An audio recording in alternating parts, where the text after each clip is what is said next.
এসেছি রতনপুর লাভ পয়েন্ট, একদম পাহাড়ের উপরে। কিন্তু এখানে লাভটা ছাড়া আর কিছু নাই, দেখার মতো তেমন কিছু নাই। এই লাভটাই আছে।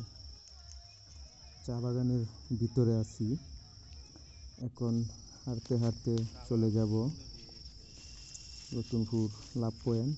চা বাগানের ভিতর দিয়ে হাঁটতেছি, ভালোই লাগতেছে, অনেক সুন্দর জায়গা।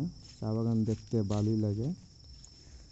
এখন হাঁটতে হাঁটতে চলে যাব সেই ভাইরাল জায়গা রতনপুর লাভ পয়েন্ট। এই তো এসে গেলাম সেই ভাইরাল জায়গা লাভ পয়েন্ট। আসলে এখানে কিছু নাই, মানুষ কি জন্য যে এখানে আসে আমি বুঝি না। তবে এখানে অনেক মানুষই ঘুরতে আসে।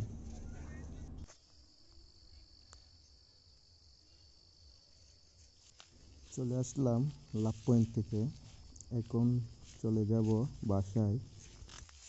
কিন্তু এখানে দেখার মতো তেমন কিছু নাই। যারাই আসবেন এসে আসলে কিছুই দেখতে পারবেন না, শুধু একটা লাভ দেখতে পারবেন, এছাড়া আর কিছু নাই। আর চা বাগান আছে, সুন্দর চা বাগান।